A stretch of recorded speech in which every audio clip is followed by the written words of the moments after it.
Hello friends, welcome back to my channel. हाजिर हूँ एक नई लव स्टोरी लेकर। तो चलिए वीडियो को स्टार्ट करते हैं। कहानी की शुरुआत सू से होती है। उसके सामने उसका पति लू खड़ा हुआ होता है। सू की हालत बहुत ही ज्यादा खराब होती है। लू उसे बोलता है, तुम्हें ना ज्यादा परेशान होने की जरूरत नहीं है, मैं तुम्हारे बच्चों को ना कुछ भी नहीं करूँगा। वो बोलती है, अगर ये जिंदगी मुझे दोबारा मिली ना तो मैं तुमसे कभी भी मिलना नहीं चाहूंगी। तभी सू घबरा कर अपनी आंखें खोलती है। वो हॉस्पिटल में होती है और उसके सामने एक नर्स होती है। वो उसे बताती है, आपके पति डॉक्टर से बात करने के लिए गए हैं। एक्चुअली में सू प्रेग्नेंट होती है। सू अपना फोन चेक करती है। उसके पास उसके भाई के मैसेज आए होते हैं। वो उसे पूछ रहा होता है कि वो कहाँ पर है। वो उसे बताती है, अभी फिलहाल ना मैं हॉस्पिटल में हूँ, और बोलती है, भले ही मुझे बेस्ट एक्ट्रेस का अवार्ड मिला हो, लेकिन जो मेरा पति है ना वो सबसे बड़े वाला एक्टर है। इसके बाद सू लू को डॉक्टर के साथ बातें करते हुए सुन लेती है। लू डॉक्टर को सू का अबॉर्शन करने के लिए बोल रहा होता है, लेकिन डॉक्टर उसे बोलती है, इससे माँ की जान को खतरा हो सकता है। लेकिन इस बंदे को कोई परवाह नहीं थी। तभी सू अचानक से कर्टन हटा देती है। ये देखकर लू तो थोड़ा सा घबरा जाता है। डॉक्टर बोलती है, आप लोग आपस में बात कर डिसाइड कर लीजिए, और वो वहाँ से चली जाती है। सू अपने पति को बोलती है, क्या तुम्हें मेरी जरा भी परवाह नहीं है? तुम मेरे साथ ऐसा कैसे कर सकते हो? तभी वहाँ पर टिया नाम की लड़की आती है, जो आते ही सू को बोलने लग जाती है, चलो मैं तुम्हें सच्चाई बता देती हूँ। अगर तुम इस बच्चे को जन्म देती हो ना तो इससे तुम्हारे पति और तुम्हारा करियर बर्बाद हो जाएगा। सू उसे एक तमाचा मार देती है, तुम मुझे ये बताने वाली कोई नहीं होती। के बाद वो अपने पति को बोलती है, मैं ना तुमसे डिवोर्स लेना चाहती हूँ। लू तो शौक हो जाता है, ये तुम क्या बकवास कर रही हो? वो बोलती है, जरा कान खोल कर सुन लो, मैं ना तुमसे डिवोर्स लेना चाहती हूँ, और साथ ही साथ तुम ना जल्दी से मेरे विला को भी खाली कर दो। ये सुनकर टिया बोलती है, क्या सच में वो विला इसका है? लू सू के करीब आता है और उसे बोलता है, माना कि वो विला तुम्हारा है, मैं आज तक तुम्हारे पैसों पे ही जी रहा हूँ, और सारी कंपनियां भी तुम्हारी है, और तुम ये सारे खर्चे भी उठाती हो, लेकिन जब तक मैं एक बेहतर एक्टर नहीं बन जाता तब तक के लिए तुम्हें ये करना ही होगा। और वो खड़ा होकर बोलता है, ऐसे प्रिटेंड करने की जरूरत नहीं है जैसे तुम्हारे साथ कितना बड़ा अन्याय हो रहा हो, इसलिए चुपचाप वैसा ही करो जैसा मैं कहता हूँ। सू से बोलती है, तुम कितने बड़े बेशर्म हो। तभी उसे लेबर पेन स्टार्ट हो जाता है। वो नर्स को बुलाना चाहती थी, रिंग के लिए बटन दबाने की कोशिश करती है, लेकिन तभी लू से पकड़ लेता है और बोलता है, मेरा करियर एकदम पीक पर है, और इस टाइम पर तुम ऐसा करना चाहती हो? इस पर वो भीख मांगने लग जाती है, प्लीज मेरे साथ ऐसा मत करो, मुझे ना बहुत ही ज्यादा पेन हो रहा है। लेकिन लू तो उसे बड़ी टाइटली पकड़ लेता है, छोड़ने का नाम ही नहीं लेता। तभी वहाँ पर लू की मॉम और सिस्टर भी आ जाती है। जैसे ही वो आती है, सू अपनी सासू मॉम का हाथ पकड़कर बोलती है, जल्दी से ना डॉक्टर को बुला दीजिए। मॉम बोलती, मेरे बेटे का करियर बन रहा है, अगर अभी ये बच्चा हो गया ना तो उसका करियर एकदम बर्बाद हो जाएगा, इसलिए इस बच्चे का ना होना ही बेटर रहेगा। सू की सिस्टर इन लॉ भी उसे अबॉर्शन करवाने की ही सलाह देती है। तो बोलती है, मैं हमेशा तुम दोनों के साथ अच्छे से पेश आती थी, तुम्हारे लिए मैंने बहुत सारा पैसा भी खर्च किया है, हमेशा तुम्हारे लिए अच्छे कपड़ों और अच्छे खाने का इंतजाम किया, और तुम लोग मेरे साथ ही ऐसा कर रहे हो। और फिर वो लू की तरफ देखकर बोलती है, मैंने ना सच में कुत्ते को ही पाला है जो कि मेरा वफादार नहीं निकला। के बाद सू दर्द से बहुत ही ज्यादा तड़प रही होती है, लेकिन कोई भी उसकी परवाह नहीं कर रहा होता। वो जोर जोर से चिल्ला रही होती है। फाइनली लू को उसके ऊपर तरस आ जाता है। वो जल्दी से बटन दबा देता है, जिसके बाद वहाँ पर नर्स और डॉक्टर आ जाते हैं। इसके बाद सू को डिलीवरी रूम में दिखाया जाता है, जहाँ पर सू की हालत काफी ज्यादा खराब होती है। रूम के बाहर लू के साथ साथ सभी लोग होते हैं, जहाँ पर लू की मॉम उसे बोलती है, वाकई में तुम चाहते हो कि वो बच्चा इस दुनिया में आ जाए, इससे तुम्हारा करियर बर्बाद हो जाएगा। तभी वहाँ पर डॉक्टर आती है और बोलती है, किसी को माँ के पास जाना होगा क्योंकि उसे अभी किसी की जरूरत है। लू जाने लगता है तो उसकी मॉम और बहन उसे रोक लेती हैं, लेकिन वो उनकी परवाह किए बिना ही अंदर चला जाता है। वो आकर सू का हाथ पकड़ता है, लेकिन सू उसे अपना हाथ छुड़वा लेती है और उसके बाद फाइनली वो एक क्यूट से बेबी बॉय को जन्म देती है। इसके बाद सू को रूम से लेकर आया जाता है, जहाँ पर उसकी सासू मोमो से गुस्से से घूर रही होती है और उसे बोलती है तुम्हारे पास आखिरी मौका है, अगर तुम मेरे बेटे के साथ रहना चाहती हो तुम इस बच्चे को ना अनाथ आश्रम में जाकर दे आओ। तभी वहाँ पर लू आ जाता है और वो सू के पास आकर बैठ जाता है और बोलता है मैं तुम्हें समझाता हूँ। दरअसल वो कहना चाहती है कि अभी हम सबके सामने रिवील नहीं कर सकते हैं, इसलिए हम चाहते हैं कि तुम इसे अनाथ आश्रम में दे आओ। आज से 4 या 5 साल के बाद जब मेरा करियर एकदम अच्छे से हो जाएगा तब हम लोग अपनी शादी के बारे में अनाउंसमेंट कर देंगे और साथ ही अपने बच्चे को भी वापस अडॉप्ट कर लेंगे और फिर मैं उसे अपना नाम भी दूंगा। तो बिना कुछ कहे उसकी तरफ स्माइल करने लग जाती है, लेकिन वो अपने मन में सोच रही होती है मैं ना ऐसा कुछ भी नहीं करने वाली हूँ और मैं तुम सबको बर्बाद कर दूंगी। अगले सीन में सू अपने भाई के घर पर आ जाती है, जहाँ पर उसका बहुत ही अच्छे से वेलकम किया जाता है। वैन अपने भांजे को देखकर बहुत ही ज्यादा खुश हो जाता है। वो उसके लिए वहाँ पर बहुत सारे टॉयज और टेडी बियर्स मंगवाता है। वैन उसे बताता है जिहान ना अब्रोड में है, लेकिन जब वो घर से बाहर आती है तो उसे जिहान मिल जाता है। वो उसे बोलती है तुम तो अब्रोड में थे ना, तो तुम वापस कब आए? बोलता है दरअसल मैंने सुना है कि तुम्हारी शादी टूट गई है, जैसे ही मुझे ये खबर मिली ना तो मैं वापस आ गया। वैसे भी मैंने तुम्हें कहा था कि मैं तुम्हारा इंतजार करूंगा। ये बोलकर वो उसकी तरफ आगे बढ़ने लग जाता है, लेकिन वो पीछे हटने लग जाती है। वो गिरने ही वाली होती है, लेकिन जिहान उसे पकड़ लेता है। इसके बाद ये दोनों एक दूसरे की आंखों में खो जाते हैं, लेकिन सू जल्दी से उससे दूर हो जाती है और बोलती है तुम काफी ज्यादा लॉयल हो, जैसे कल तुम मेरे साथ क्या ज्वेलरी एग्जीबिशन में चलोगे, जिसके लिए वो तुरंत ही मान जाता है। नेक्स्ट डे ये दोनों ज्वेलरी एग्जीबिशन में पहुंच जाते हैं, जहां पर इन दोनों की मुलाकात लू और टिया से हो जाती है। लू सू से पूछने लग जाता है तुम यहाँ पर क्या कर रही हो? जिहान बोलता है तुम ये बात जानने के लायक ही नहीं हो। टिया बोलती है शायद ये हमारा पीछा कर रही होगी। इसके बाद लू सू के करीब आकर बोलता है अगर तुम्हें कोई प्रॉब्लम ना हो तो क्या मैं टिया को कोई ज्वेलरी या कपड़े गिफ्ट कर सकता हूँ? वो बोलती है आप लोग जाकर अपनी शॉपिंग करिए। जिसके बाद लू खुश होकर टिया के साथ चला जाता है। यहाँ पर टिया को एक बहुत ही ज्यादा महंगा सा नेकलेस पसंद आ जाता है, जिस पर लू बड़े आराम से उसे पैक करने के लिए बोल देता है। वो सेलगर से उसका प्राइस पूछता है तो वो उसे 60 मिलियन बता देती है। ये सुनकर वो शॉक हो जाता है। वहाँ पर कुछ मीडिया वाले आ जाते हैं और साथ ही कुछ लड़कियां भी आ जाती हैं जो कि लू की फैन होती है। उनके सामने वो अपनी इमेज नहीं डुबाना चाहता था, इसलिए वो उसको पैक करने के लिए बोल देता है और वो नेकलेस लेकर जाने लगता है, लेकिन सेलगर्ल बोलती है पहले आप पेमेंट तो कर दीजिए।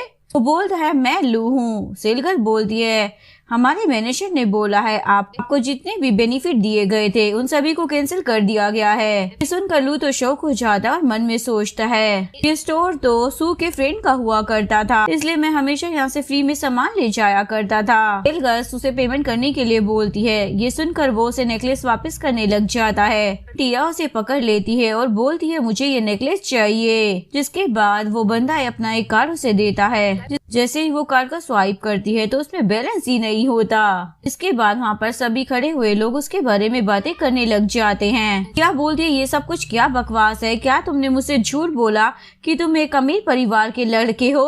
लू तो जल्दी से सू के पास पहुँच जाता है। स्टोर तुम्हारे दोस्त का है ना, तो क्या तुम मुझे यहाँ पर एक फ्री टिकट दिलवा सकती हो? सू तो जोरों से बोलने लग जाती है ये तुम क्या बकवास कर रहे हो, भला कोई सामान तुम फ्री में कैसे खरीद सकते हो? सू से हबी कहकर बुलाने लग जाती है तो पीछे खड़ी हुई लड़कियां बोलती है आखिर ये लड़की इसे हबी क्यों बोल रही है? क्या लू ने चुपके से शादी की हुई है? टिया वहाँ पर भागते हुए आती है और बोलती है ऐसा ना कुछ भी नहीं है, सबको गलत फहमी हुई है, ये लड़की तो इसकी नैनी है। ये बाल लू सू को ही पे करने के लिए बोलता है पर वो चिल्लाने लग जाती है मैं तो तुम्हारी सिर्फ एक नैनी हूँ ना, भला मेरे पास इतने सारे पैसे कहाँ से आएंगे? इसके बाद सेलगर्ल सू की तरफ देखते हुए बोलती है बॉस कुछ लोग बड़े एक्टर होने का बहाना करते हैं, लेकिन उनके पास पे करने के लिए पैसे ही नहीं होते। ये सुनकर टिया तो शौक हो जाती है और बोलती है इसने अभी बॉस किसको कहा? तभी सू बोलती है बॉस कौन बॉस? मैं तो सिर्फ एक मामूली सी नैनी हूँ ना, इस एग्जीबिशन में सिर्फ शॉपिंग करने के लिए आई हूँ। टिया बोलती है तुम जैसी नैनी ना यहाँ की चीजों को अफोर्ड ही नहीं कर सकती है। बोलती है तुमने ना बिल्कुल सही कहा, उस महंगे नेकलेस को ना तुम ही अफोर्ड कर सकती हो, तुम इतनी ज्यादा खूबसूरत हो, वो नेकलेस ना तुम पर ही अच्छा लगेगा, इसलिए वो तुमको ही खरीदना चाहिए। टिया बोलती है तुमने ना एकदम सही कहा, और वो जल्दी से लू को पेमेंट करने के लिए बोलती है। तो सू को बोलता है मैं जानता हूँ तुम बच्चे की वजह से ना अभी भी मुझसे नाराज हो, लेकिन इस बात को भूल जाओ और चुपचाप मेरी मदद करो। वो बोलती है मदद ऐसे नहीं मांगी जाती। वो बोलता है तुम मुझे माफ करने के लिए क्या करोगी, मुझे क्या करना होगा। वो बोलती है घुटने टेको और माफी मांगो। लू अपने गुस्से को कंट्रोल करते हुए हल्की सी स्माइल करते हुए बोलता है देखो ये सब मत करो। वो बोलती है मदद इस तरीके से नहीं मांगी जाती है, चलो रहने दो, मैं यहाँ से जाती हूँ।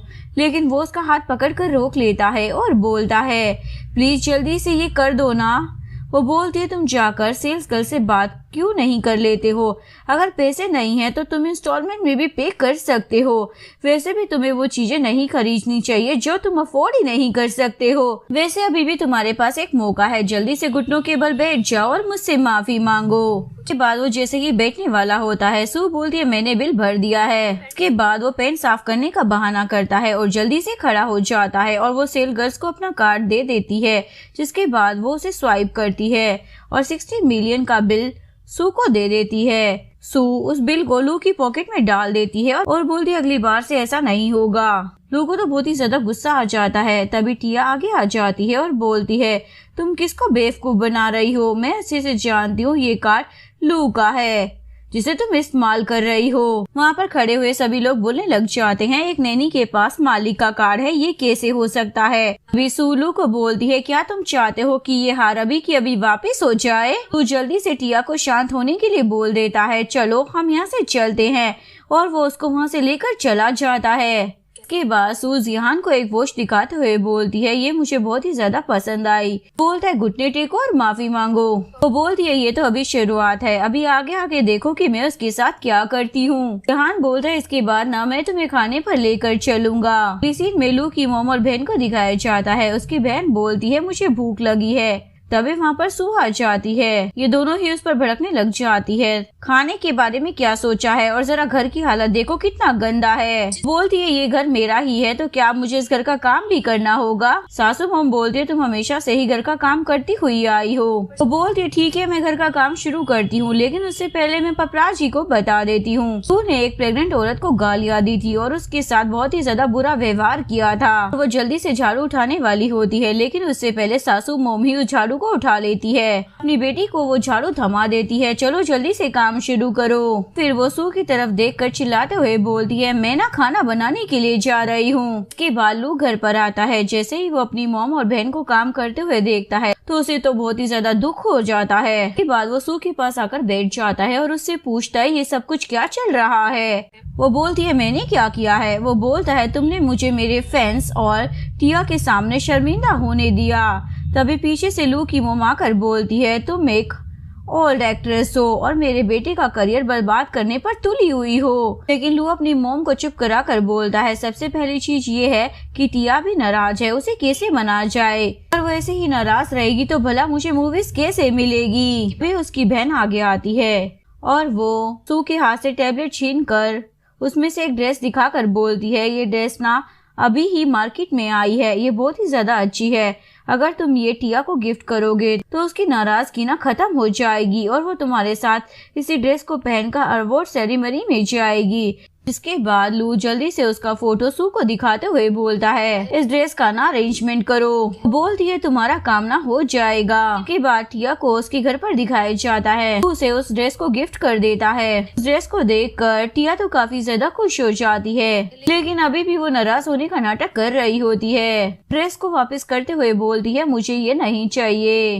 बोलती है ये इस दुनिया के टॉप डिजाइनर का बनाया हुआ डिजाइन है और इसमें जो स्टोन लगे हुए हैं ना वो तो बहुत ही ज्यादा एक्सपेंसिव है। ड्रेस एक आपके पास है और दूसरा सू परिवार की बेटी क्यांग के पास है, तो आपके दोस्त है ना। मन में सोचने लग जाती है क्या मैंने कभी इसे बताया है कि वो मेरी दोस्त है। लू की बहन बोलने लग जाती है टिया आपने तो मुझे कभी नहीं बताया कि वो मेरी लड़की आपकी दोस्त है। लू भी पूछने लग जाता है टिया क्या तुम क्यांग को अच्छे से जानती हो। लेकिन तभी सू बोलती है कहीं ऐसा तो नहीं है कि तुम उसके जानती ही ना हो। बोलती है बकवास मत करो, मैं ना उसे अच्छे से जानती हूँ। और वो उस ड्रेस को ले लेती है जिस पर सू खुश हो जाती है और मन ही मन सोचती है ये सिर्फ कांच का एक टुकड़ा है जिसे देखकर ये बहुत ही ज्यादा खुश हो रही है। मैंने तो इसे बड़ा अच्छा बेवकूफ बनाया। के बाद सू से बोलती है क्या अवार्ड सेरेमनी में मैं भी तुम्हारे साथ चलूं? लू बोलता है बिल्कुल नहीं, अगर तुम स्टेज पर जाओगी ना तो तुम्हें डर लगेगा, इसलिए तुम घर पर ही हमारा इंतजार करो। क्या बोलती है वैसे भी हम वहाँ के VIP हैं, तो टीवी पर तुम हमारा शो देखना। बोलकर वो वहाँ से चले जाती है। इसके बाद ये सभी लोग अवार्ड सेरेमनी में पहुँच जाते हैं। ये लोग VIP रास्ते से जा रहे होते हैं,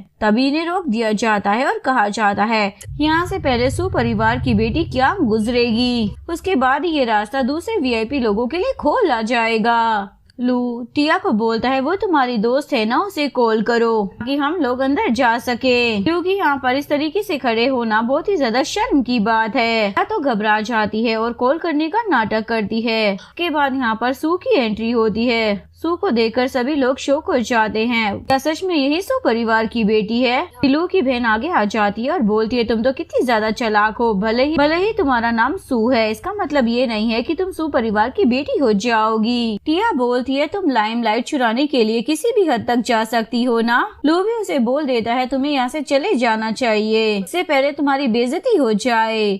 सू बोलती है यह वो शो ना मेरी फैमिली ने ही ऑर्गेनाइज किया है, तो यहाँ पर मेरा आना तो लाजमी है ना। तभी यहाँ पर दो रिपोर्टर्स आपस में बातें कर रहे होते हैं। इन दोनों लड़कियों ने बहुत ही ज्यादा शानदार ड्रेस पहनी है। ये जो डिजाइनर ने डिजाइन किया है वो एक टॉप का डिजाइनर है, लेकिन इसके बावजूद भी मिस टिया की ड्रेस कुछ ज्यादा अच्छी नहीं है। ये बात सुनकर बोलने लग जाती है ये तुम क्या बकवास कर रहे हो, ड्रेस में जो डायमंड लगा हुआ है ना उसकी कीमत कम से कम 5 मिलियन है। जैसे ही वो उसे टच करती है तो वो नीचे गिरकर टूट जाता है। वो बोलती है भला 5 मिलियन का डायमंड इतनी आसानी से कैसे टूट सकता है, क्या ये नकली है? लू तो शौक हो जाता है और वो समझ जाता है कि सू ने उसे नकली ड्रेस दिया है। इसके बाद सू लू की तरफ देखकर बोलती है तुम इतने बड़े सुपरस्टार हो, भला तुम नकली चीज कैसे खरीद सकते हो? वो बोलता है खरीदने से पहले मैंने देखा नहीं था। सू बोलती है यानी कि तुम इस बात को मानते हो कि तुमने नकली ड्रेस खरीदा है। लेकिन तभी लू की बहन स्मार्ट बनते हुए बोलती है बकवास करना बंद करो। सभी को बोलती है इस लड़की ने ना दोनों ड्रेस को आपस में चेंज कर दिया है, यहाँ पर चालाकी दिखा रही है, सिर्फ एक मामूली सी नैनी है। सू को गुस्सा आ जाता है और बोलती है फिर मैं आज यहाँ पर सभी को सच्चाई बता देती हूँ कि लू के कौन कौन से सीक्रेट्स है।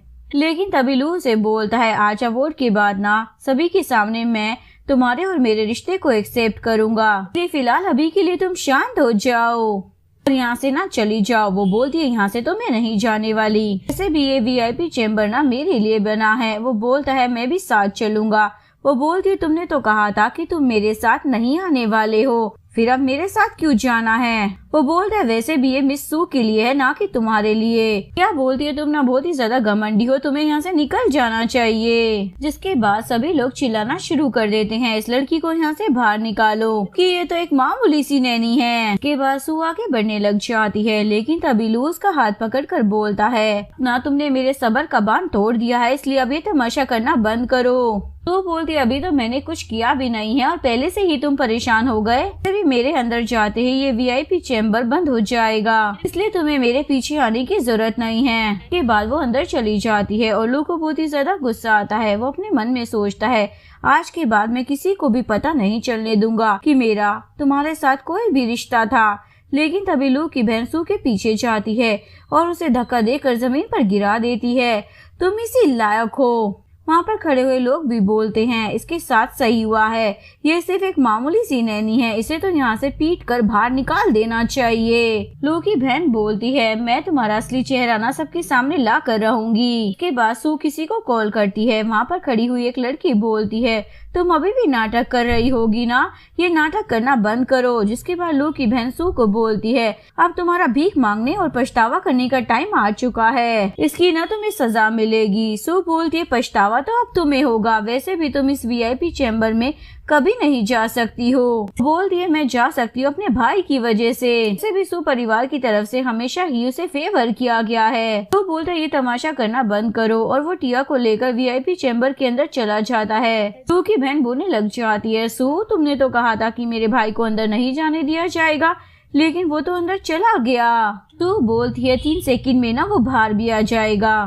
बाद वो काउंटिंग करती है और जैसे ही काउंटिंग पूरी होती है तो गार्ड्स उसे उठाकर बाहर लेकर आ जाते हैं। साथ ही वो सू के सामने झुक कर उसे सलाम ठोकते हैं। फिर रिपोर्टर्स बातें करने लग जाते हैं, ये सब कुछ क्या चल रहा है। एक सुपरस्टार को बाहर फेंक दिया गया और एक नैनी का इतने अच्छे से वेलकम किया जा रहा है। के बालू एक बार फिर से अंदर जाने की कोशिश करता है लेकिन उसे रोक दिया जाता है। के बालू सू को बोलता है, ये सब कुछ करना ना बंद करो, खुद को और मुझे शर्मिंदा कर तुम्हें कोई फायदा नहीं होगा। वो बोलती है, शायद अब तुम्हें फील हो रहा होगा कि अगर कोई किसी को छोड़ देता है तो कैसा लगता है। तुम्हें ये भूलना नहीं चाहिए था कि इतने सालों से कौन किसकी देखभाल कर रहा था और कौन किसको पाल पोस रहा था। ये सुनकर वो वहाँ पर खड़े हुए रिपोर्टर बोलने लग जाते हैं, ये सब कुछ क्या चल रहा है। हमारे सुपरस्टार किसी और के पैसे पर पल रहे थे। जिसके बाद टिया बोलती है, मैं अच्छे से जानती हूँ कि तुम मुझे पसंद नहीं करती हो, लेकिन तुम्हें लू के साथ ना ऐसा नहीं करना चाहिए। वैसे भी एक नैनी और एक मालिक के बीच में कोई भी रिश्ता नहीं हो सकता है। वहाँ पर खड़े हुए लोग आपस में बातें करने लग जाते हैं। ये नैनी बहुत ही ज्यादा चालाक है। ये यहाँ पर सभी को दिखाने की कोशिश कर रही है कि इसका लू के साथ कोई रिश्ता है। तो बोलते, तुम्हारा ना बहुत हो गया, अब फैसला लेने की बारी तुम्हारी है। अगर आज तुमने मेरी बात नहीं मानी तो जो आगे होगा ना वो अच्छा नहीं होगा। वो उसका हाथ पकड़ता है लेकिन तभी वहाँ पर जिहान आ जाता है और उसे बोलता है, तुम्हारी हिम्मत कैसे हो गई इसे टच करने की। और वो लू को धक्का दे देता है। इसके बाद वो अपने गार्ड्स को इशारा करता है। तो बोलता है, आज का ये अवार्ड शो नासू परिवार की तरफ से ऑर्गेनाइज किया गया है। मुझे यहाँ पर बेस्ट एक्टर का अवार्ड दिया जाने वाला है। जिहान बोलता है, लगता है तुम सपना देख रहे हो। बिलू की बहन टिया को बोलती है, तुमने तो कहा था यहाँ पर मेरे भाई को अवार्ड दिया जाएगा। बिलू अपनी बहन को चुप करा देता है और वो जिहान को बोलता है, क्या हम लोग अंदर जा सकते हैं। और वो अंदर जाने लगता है लेकिन तभी गार्ड उसे रोक देता है। जिहान बोलता है, माना कि तुम्हारा परिवार पावरफुल है लेकिन ये एंटरटेनमेंट इंडस्ट्री है, इससे तुम्हारा कोई ताल्लुक नहीं है, इसमें इंटरफेयर करना ना बंद करो। तभी एक रिपोर्टर बोलती है, न्यूज आई है कि इस अवार्ड शो का स्पेशल गेस्ट और कोई नहीं बल्कि मिस्टर जियान ही हैं। साथ ही मिस्टर जियान के पास ही बेस्ट एक्टर का अवार्ड देने का वीटो पावर है। ये सुनकर लू के तो होश उड़ जाते हैं। जियान बोलता है, लगता है इतना तुम्हारे लिए काफी है। लू स्माइल करते हुए बोलता है, मुझे लगता है कोई गलतफहमी हुई है। और वो हैंडशेक करने के लिए उसकी तरफ हाथ बढ़ाता है लेकिन जिहान उसके हाथ को साइड कर देता है और वो सू को लेकर जाने लगता है। लेकिन तभी पीछे से लू सू को बोलता है, क्या तुम सच में इस आदमी के साथ अंदर जाओगी। इससे पहले वो आगे कुछ बोल पाता, उसकी बहन उसके मुंह पर हाथ रख लेती है लेकिन वो उसका हाथ उठाकर बोलता है, मैं तुम्हें कभी लू परिवार के अंदर नहीं आने दूंगा। तुमने मुझसे बदला लेने के लिए एक दूसरे आदमी को सेड्यूस किया है, इसलिए मैं तुम्हें इन सब चीजों के लिए ना कभी माफ नहीं करूंगा। वो टिया को आके कर बोलता है, ये जू परिवार की बेटी है। ये शू परिवार की बेटी को ना बहुत ही अच्छे तरीके से जानती है। जिहान टिया की तरफ देखते हुए बोलता है, माफ करना, मैंने इसे नहीं पहचाना। टिया बोलती है, आप हमेशा अब्रोड में रही हैं इसलिए शायद मुझे नहीं जानते होंगे। वो फिर से सू को बोलने लग जाता है, एक बार फिर सोच लो, मैं तुम्हें माफ नहीं करूंगा। लेकिन वो उसकी बातों को अनसुना कर जिहान के साथ अंदर चली जाती है। इसके बाद यहाँ पर रिपोर्टर्स लू के बारे में बातें करना शुरू कर देते हैं। लू मन में सोचता है, मुझे फर्क नहीं पड़ता क्योंकि अभी भी मैं नंबर 1 हूँ। जिहान और सू अंदर आ जाते हैं। जिहान के पास एक कॉल आती है, वो कॉल रिसीव करता है। ये कॉल किसी और की नहीं बल्कि सू के भाई की होती है। वो बोलता है, मुझे ना सू से बात करनी है। जिहान बोलता है, अभी तुम्हारी बहन बिजी है। वो बोलता है, मैं ना सू एंटरटेनमेंट का चेयरमैन हूँ और यहाँ पर मैं बच्चों के साथ खेल रहा हूँ। मुझे तो समझ ही नहीं आ रहा ये बच्चा रो रहा है और मैं इसे कैसे शांत कराऊं। जिहान बोलता है, परेशान होने की जरूरत नहीं है, मैं कुछ करता हूँ। इसके बाद लू बिटिया के साथ अंदर आ जाता है। जैसे ही वो सू को वीआईपी सीट पर देखता है तो उसके पास आकर बोलता है, तुम इस वीआईपी सीट पर क्या कर रही हो। और वो सू का हाथ पकड़कर उसे हटाने लग जाता है लेकिन सू उसका हाथ झटक देती है। टिया बोलते हैं, यहाँ पर बेस्ट एक्टर के अलावा सिर्फ परिवार के लोग ही बैठ सकते हैं, तुम यहाँ पर नहीं बैठ सकती हो। तो सू को बोलता है, तुम हर जगह पर मेरा पीछा नहीं कर सकती हो। वो बोलती है, मैं तुम्हारा पीछा भला क्यों करूँगी, तुम जैसा जोकर ना मैंने आज तक नहीं देखा, तो अपने ही ख्याली दुनिया में खोया रहता है। वो बोलता है, तुम साबित क्या करना चाहती हो। बोलते मैं यहाँ पर ना अवार्ड प्रेजेंटेटर हूँ। जिस पर टिया एक रेड कलर की बुक निकालती है और बोलती है, जितने भी अवार्ड प्रेजेंटेटर है ना उन सभी के नाम इस बुक में लिखे हुए हैं। में तुम्हारा नाम नहीं है तो तुम यहाँ से चली जाओ। वैसे भी तुम यहाँ पर बैठने के लायक ही नहीं हो क्योंकि तुम्हारे पास यहाँ का इनविटेशन कार्ड ही नहीं है। सू उसे एक येलो कलर का कार्ड दिखाते हुए बोलती है, क्या तुम इस इनविटेशन की बात कर रही हो? वो देखकर टिया तो शॉक हो जाती है। बाकी के लोग आपस में बात कर रहे होते हैं। उसके इनविटेशन पर जो मोहर लगी है वो तो सू परिवार ने गोल्ड से बनवाई है।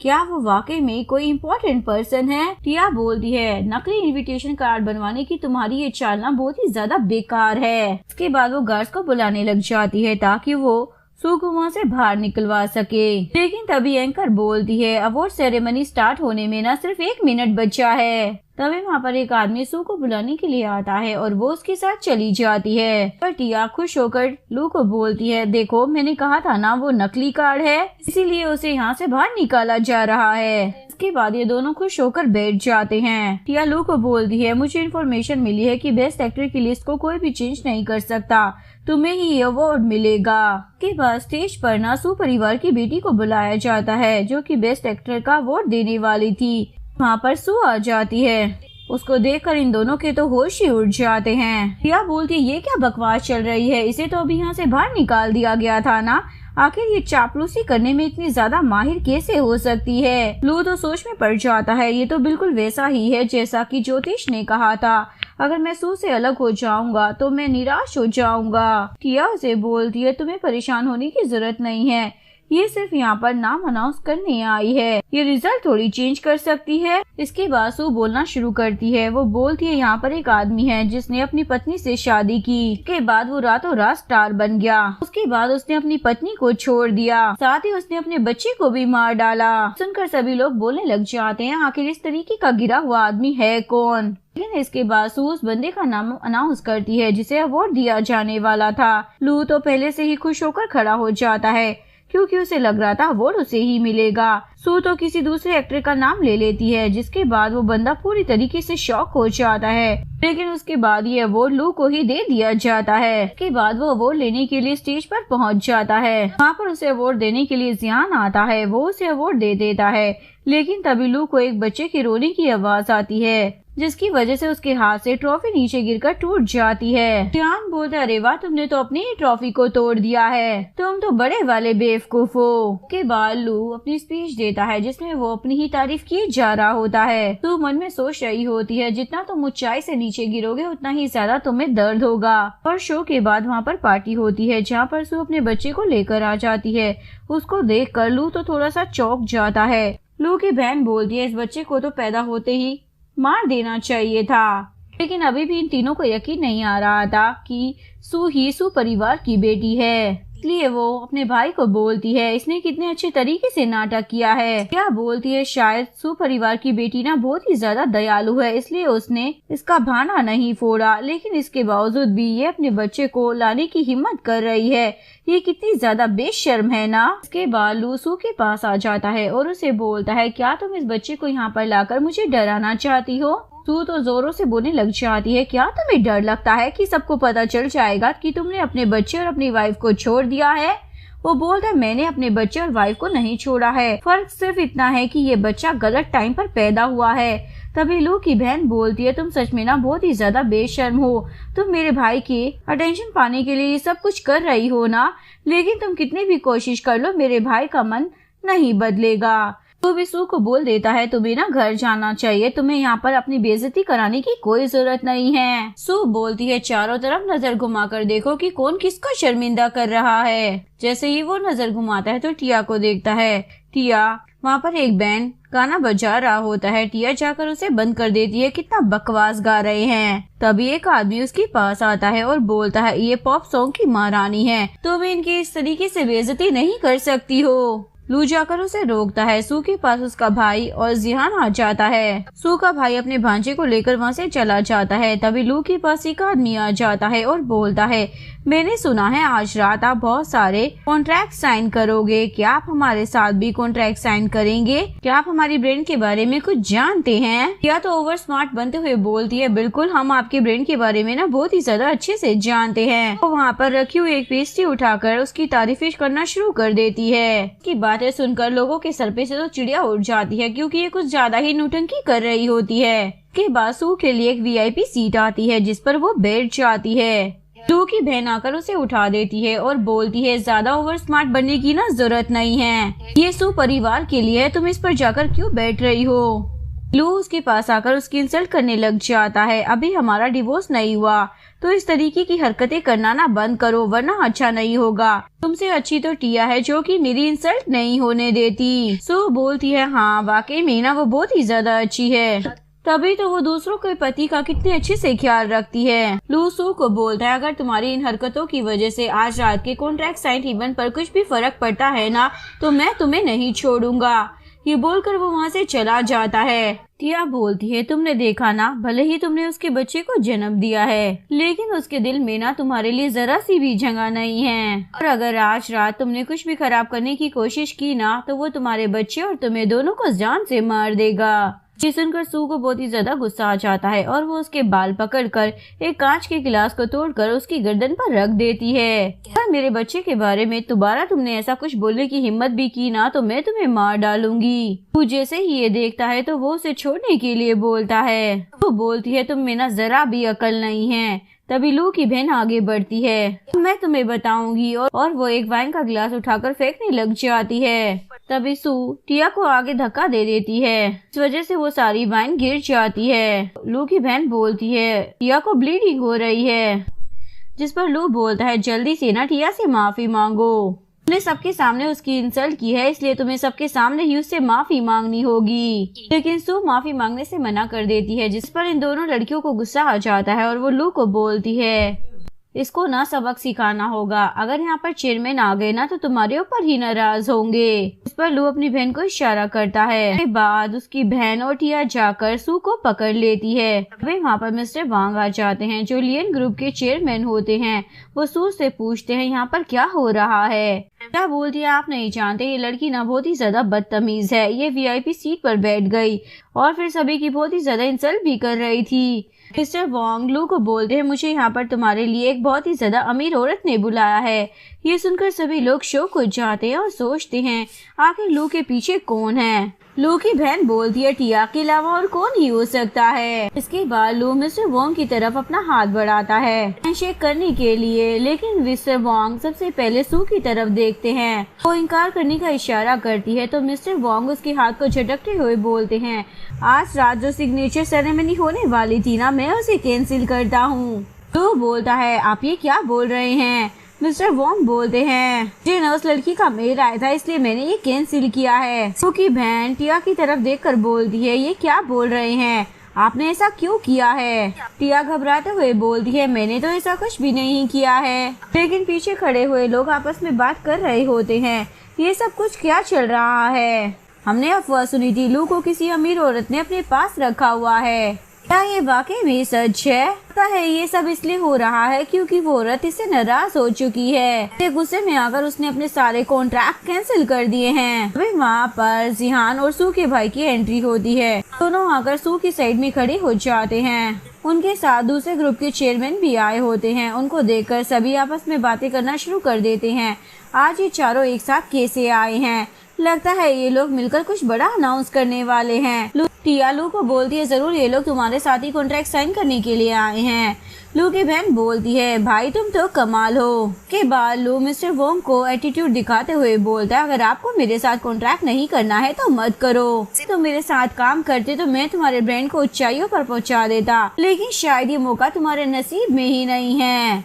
मिस्टर वोंग बोलते हैं लगता है तुम खुद को कुछ ज्यादा ही सीरियस ले रहे हो, लेकिन तुम अभी ना डूबने वाले हो। लेकिन लू तो मिस्टर वोंग को इग्नोर कर उन सभी सीओ से बात करना शुरू कर देता है। वो एक साथ सू के सामने झुककर उसे हेलो बोलते हैं। देखकर तो ये तीनों ही शॉक हो जाते हैं। क्योंकि बहन उन बिजनेसमैन को बोलने लग जाती है लगता है आपको गलत फहमी हुई है, ये लड़की तो बहुत ही ज्यादा गिरी हुई है, ये हमारी नैनी है। पर उसे एक जोरदार तमाचा पड़ता है और सामने खड़ा हुआ बिजनेसमैन बोलता है तुम्हारी हिम्मत कैसे हुई इस लड़की की इस तरीके से इंसल्ट करने की, तुम जानती भी हो कौन है ये। लेकिन तभी सू ने चुप होने का इशारा कर देती है। इसके बाद लू सू की तरफ जाता है और बोलता है मैं जानता हूँ कि तुम एक्टिंग करने में अच्छी हो, लेकिन अब बस करो, अगर तुम अभी रुक जाओगी तो मैं तुम्हें बचा लूंगा। तभी सू का भाई बोलता है तुम्हारी हिम्मत भी कैसे हो गई ऐसा बोलने की, मेरी बहन को बचाने वाले आखिर तुम होते कौन हो, जिसके बारे में तुम कब से बकवास किए जा रहे हो ना, वो सू परिवार की बेटी है। ये सुनकर तीनों के होश उड़ जाते हैं। लू की बहन बोलती है हमने सू परिवार की बेटी के साथ इस तरीके का बिहेव किया है, अब हमारे साथ क्या होगा। लेकिन इसके बावजूद भी लू सू से बोलता है बस बहुत हुआ, माना कि तुम सू परिवार की बेटी हो, लेकिन आज जो इवेंट हो रहा है ना वो मेरे लिए हो रहा है क्योंकि मुझे बेस्ट एक्टर का अवार्ड मिला है और यहाँ पर जितने भी ब्रांड के मालिक आए हैं ना वो सब मेरे साथ कॉन्ट्रैक्ट करने के लिए आए हैं, तो मेरा कॉन्ट्रैक्ट कैंसिल नहीं करवा सकती हो। वो बोलती अभी तो तुम्हारी सच्चाई सामने लाना बाकी है। इसके बाद सू अपने भाई और जिहान के साथ स्टेज पर होती है, सभी को बोलती है आज मैं मिस्टर लू के बारे में सारे सीक्रेट्स आप सभी को बताने वाली हूँ। तो एक फोटो दिखाकर बोलती है ये फोटो न करीब 2 साल पुरानी है, वहाँ पर लू की शूटिंग चल रही थी, लेकिन ये महाराज तो कहीं और इश्कबाजी करने में मशरूफ थे। ये भरी बारिश में उनका क्रू 8 घंटे तक उनका इंतजार करता रहा, लेकिन ये महाराज जी वहाँ पर नहीं गए क्योंकि वो बहुत ही ज्यादा लापरवाह है। इसके बाद वो एक सेकंड फोटो दिखाती है जिसमें कॉन्ट्रैक्ट होता है। वो बोलती है ये कॉन्ट्रैक्ट हमारी कंपनी के साथ साइन किया गया था जिसकी कीमत करीब 80 मिलियन थी, लेकिन इसने हमें धोखा दिया और दूसरी कंपनी के साथ भी कॉन्ट्रैक्ट साइन किया और बहुत सारे पैसे कमाए, साथ ही इसने टैक्स की चोरी भी की है। इसके बाद वो तीसरी फोटो दिखाती है जिसमें वो बंदा जुआ खेल रहा होता है। रिपोर्टर उससे सवाल करना शुरू कर देते हैं। वो बोलता है दरअसल ये झूठ है, ऐसा नहीं था और सभी से माफी मांगता है। इसके बाद वो वहाँ पर अपनी दुख भरी कहानी सुनाता है। मेरे डैड ना बहुत ही ज्यादा बीमार थे, मुझे पैसों की जरूरत थी, इसलिए मैंने दूसरी कंपनी के साथ कॉन्ट्रैक्ट किया था, मैं सिर्फ अपने डैड को बचाना चाहता था। के बाद जब उससे जुए के बारे में पूछा जाता है तो वो बोलता है जिस पर वो बोलता है वो मेरी बहुत ही बड़ी गलती थी, लेकिन आगे से मैं सावधान रहूंगा, दोबारा कभी फ्यूचर में इस प्रकार की गलतियां नहीं करूंगा। उसे बोलती है तुम न सच में बहुत ही बड़े एक्टर हो, क्या तुम्हें सच में ऐसा लगता है कि तुम इन सबको अपनी बातों से फंसा लोगे। वो बोलता है बार बार तुम मेरी इस तरीके से इंसल्ट क्यों कर रही हो, मैंने कोई गैर कानूनी काम नहीं किया है। सू बोलती है तुम्हें जो अवार्ड दिया गया था ना मैं उसे रद्द करती हूँ। वो बोलता है तुम ऐसा नहीं कर सकती, इससे मेरे फैंस को ना बहुत ही ज्यादा बुरा लगेगा। लू की बहन आगे आकर बोलती है मेरे भाई ने ना एकदम सही कहा, वैसे भी तुम्हारी एंटरटेनमेंट इंडस्ट्री मेरे भाई के फैंस की वजह से ही चल रही है, तुम ऐसा करोगी तो बर्बाद हो जाओगी क्योंकि करीब 20 मिलियन लोग मेरे भाई के पीछे हैं और उसकी एक्टिंग के फैन हैं। तभी वो पीछे खड़ी हुई फैन को आगे खींचते हुए बोलती है चलो जल्दी से बोलो, लेकिन वो उसे अपना हाथ छुड़वाते हुए बोलती है मुझे ये करने के पैसे मिले हैं। और वो सू के पास आकर बोलती है हमें क्या करना है। कोटर बोलती है ये सब कुछ क्या चल रहा है, क्या लू के सारे फैंस भी खरीदे हुए हैं। जिहान बोलता है मिस्टर सुपरस्टार आपके सारे फ्रेंड्स ना खरीदे हुए हैं। सू का भाई बोलता है मैं आप सभी को बता दूं कि तुम्हारे पास जितना भी फैंस का ट्रैफिक है सब कुछ ना सू परिवार की तरफ से खरीदा गया है, यहाँ तक कि तुम्हारी परफॉर्मेंस के लिए जो नोटिस थे वो भी हमारे परिवार की तरफ से ही किए गए थे। सू परिवार के बिना ना तुम कुछ भी नहीं हो, तुम एक छोटे से एक्टर हो, अगर सू परिवार तुम्हारे साथ ना होता तो तुम इस एक्टिंग की दुनिया में तीसरी लाइन तक भी ना पहुंच पाते, पहली लाइन पर पहुंचना तो बहुत ही दूर की बात है। सू बोलती है मैंने तो तुम्हें पहले ही बोला था, अगर मैं तुम्हारे पास ना होती तो तुम्हारे पास कुछ भी ना होता। हमारी शादी को 5 साल हो चुके हैं, इन 5 सालों में मैंने तुम्हारी हर एक चीज का ध्यान रखा, यहाँ तक कि जब तुम दूसरी लड़कियों को लेकर आए मैंने हर चीज का ध्यान रखा, तुम सिर्फ अपना ही फायदा उठा रहे थे। तुम जो ये यहाँ तक बड़े हुए हो ना मेरे ऊपर ही पैर रख कर बड़े हुए हो, लेकिन अब मैंने तुमसे अपनी सारी चीजों को छीन लिया है। तो बोलता है तुम्हारे पास क्या सबूत है, तुम तो बस मेरे करीब आना चाहती हो। और सभी लोगों को बोलता है इस लड़की ने ना झूठ बोला है, इसने मुझसे अपनी पहचान छुपाई ताकि ये मेरे करीब आ सके और नैनी बनकर मुझसे शादी कर ली, और शादी के बाद तुम मेरे साथ मेरे घर पर रही और मेरा ही दिया हुआ खाना खाया। क्योंकि बहन भी आगे आकर बोलने लग जाती है इसने सही कहा, ये हमारे घर पर काम किया करती थी। तभी यहाँ पर सू ताली बजाती है और उसके बेबी को लेकर आया जाता है। रिपोर्टर्स उस बच्चे की फोटो क्लिक करने लग जाते हैं। सू लू को बोलती है वो कमीनी हो जिसने मुझे और मेरे बच्चे को छोड़ दिया, और जब मेरा बच्चा मेरे पेट में था तो इसने मुझे अबॉर्शन के लिए बोला, के बाद ही टिया के साथ मिल गया और अपने फायदे के लिए इसने मुझे धोखा दिया। लू बोलता है ये बच्चा तुम्हारा और जिहान का नाजायज बच्चा है। जिहान बोलता है तुमने तो कहा था कि ये तुम्हारी पागल फैन है, तो 2 मिनट में मैं इसके बच्चे का बाप कैसे बन गया। तुम दोनों की बातें आपस में एक दूसरे से मैच क्यों नहीं कर रही हैं। लू की बहन बोलती है, कौन जानता है कि तुम सच बोल रहे हो या झूठ। वैसे भी अमीर लोगों के कुछ अलग ही शौक होते हैं। सुनकर सू के भाई को तो बहुत ही ज्यादा गुस्सा आ जाता है, लेकिन जिहान उसे शांत रहने के लिए बोल देता है। के बाद जिहान उन लोगों को बोलता है, ये सारे डायलॉग जो तुम मार रही हो ना, ये सिर्फ ड्रामे में अच्छे लगते हैं, रियल लाइफ में नहीं। तो बोलता है, तुमने ना इस एंटरटेनमेंट इंडस्ट्री को खराब कर रख दिया है। ये तो कला का मंदिर होना चाहिए जहाँ पर सभी एक्टर को सम्मान मिलना चाहिए, लेकिन तुम लोग मिलकर यहाँ पर क्या कर रहे हो? तुम सभी को तो बॉयकॉट कर देना चाहिए।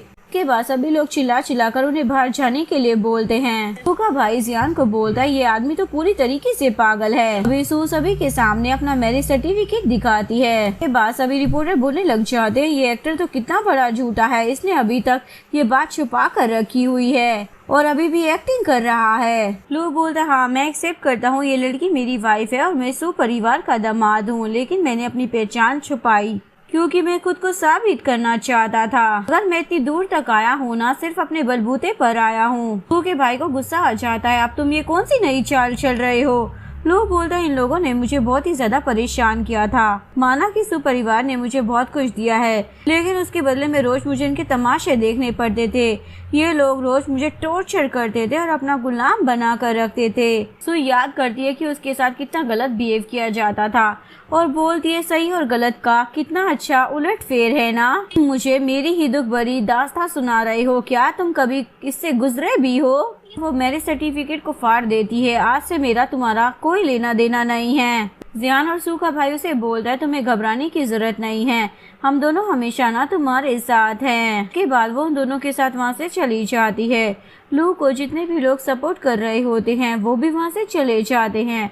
इसके बाद लू सोच में पड़ जाता है, उसके साथ ये सब क्या हो गया? उसने अपनी वाइफ को खो दिया, बच्चा भी चला गया और उसका करियर भी बर्बाद हो चुका है। के बाद सू अपने भाई को बोल रही होती है, डिवोर्स पेपर का इंतजाम कर देना। उसका भाई ओके बोल देता है, जिसके बाद सू अपने बेबी को बोलती है, मॉम तुम्हें अकेले ही पालेंगी। जिहान उसे बोलता है, ऐसा नहीं है, मैं हूँ ना तुम्हारे साथ। इसके बाद लू अपने घर पर आता है और उसकी मॉम टिया से रिक्वेस्ट कर रही होती है, तुम सू परिवार की बेटी हो, तुम तो कुछ कर सकती हो ना। बोलती है, मेरे हाथ में ना कुछ भी नहीं है। मॉम बोलती है, तुमने तो कहा था सू परिवार की बेटी तुम्हारी दोस्त है, लेकिन वो तो सू ही निकली, इसका मतलब तुम झूठ बोल रही थी। क्या बोलती है, तुम लोगों ने भी तो मुझसे झूठ बोला था कि तुम लोग अमीर हो, लेकिन तुम तो सू के पैसों पर पल रहे थे। तभी मैं तुम्हारे परिवार के साथ नहीं रह सकती हूँ, इसलिए अब मैं यहाँ से जा रही हूँ। उसके बाद वो तो वहाँ से चली जाती है। लू की बहन लू को बोलती है, तुम यहीं पर रुक जाओ, मेरे साथ सोचो कि अब आगे क्या करना है। सभी लोग उस पर बैन लगा रहे होते हैं, लेकिन वो तो जाने लगता है। उस पर पिलो फेंक कर मारती है और बोलती है, मैंने तुम्हें फालतू में ही पाला है, तो अपनी वाइफ की पहचान भी नहीं जानते थे। बोलता है, आप ही की वजह से सब कुछ हुआ है, आपने सू के लिए सारी चीजों को मुश्किल बनाया था, आप ही ने मुझे टिया के करीब किया था, तो अब आप मुझे दोष कैसे दे सकती हैं मॉम? पर मॉम शांत होकर रोने लग जाती है। बालू अपने रूम में आ जाता है और उसे सू की याद आ रही होती है। लगता है कि सू उसके सामने खड़ी है तो वो उसे पकड़ने के लिए चाहता है, लेकिन वो तो गायब हो जाती है। तो सोचता है, मैंने फेमस होने के लिए अपनी वाइफ और बच्चे दोनों को खो दिया। इधर सू अपने घर पर होती है और उसके हाथ में डिवोर्स सर्टिफिकेट होता है। अभी अब्रॉड में अपनी स्टडी कंप्लीट करने के लिए जा रही होती है। अभी वहाँ पर जियान आता है और बोलता है, अब फिर से तो मुझे बिना बताए जा रही हो, लेकिन वो कुछ नहीं बोलती। जियान बोलता है, कोई बात नहीं, वैसे भी मैंने 5 साल इंतजार किया है, तुम्हें अब बहुत ज्यादा हर्ट हुआ है, तुम जितने साल चाहो मुझे और इंतजार करवा सकती हो, मैं आराम से इंतजार कर लूंगा। इसके बाद लू को दिखाया जाता है जो इन्हीं के घर के बाहर होता है। तभी एक कपल उसे देखकर बोलने लग जाता है, ये तो बहुत ही ज्यादा घटिया एक्टर है। के बाद वहाँ पर एक बच्चा आता है, वो उसे पानी की बोतल देता है और अपने पेरेंट्स के पास चला जाता है। वो उस हैप्पी फैमिली को देखता है और उसे बहुत ही ज्यादा पछतावा होता है। सू अपने भाई और जियान के साथ आती है जो कि वहाँ से जा रहे होते हैं। सू को रोकने की कोशिश करता है और उससे माफी मांगता है, लेकिन जियान उसे एक पंच मार देता है। सू का भाई बोलता है, उसके पास अब्रॉड में स्टडी करने का मौका था, लेकिन तुम्हारी वजह से उसने अपना प्लान ड्रॉप कर दिया, वो एक हाउसवाइफ बन गई, फिर भी तुमने उसके साथ ऐसा किया, तुम बहुत ही ज्यादा गिरे हुए इंसान हो। साथ ही वो उसकी रिंग उसके सामने फेंक देता है, जिसके बाद वो घुटनों के बल बैठ जाता है और माफी मांगता है। इसके बाद सू उसके सामने आती है और बोलती है, अब तुम्हें माफी कभी नहीं मिलेगी, और वो वहाँ से चली जाती है। और यहीं पर इस कहानी का डी एंड हो जाता है। अगर आपको वीडियो अच्छी लगी हो तो प्लीज वीडियो को लाइक करें, चैनल को सब्सक्राइब करें। न्यू अपडेट्स के लिए बेल आइकन का बटन प्रेस करें। मिलते हैं नेक्स्ट वीडियो के साथ, तब तक के लिए सारांगे बाय बाय।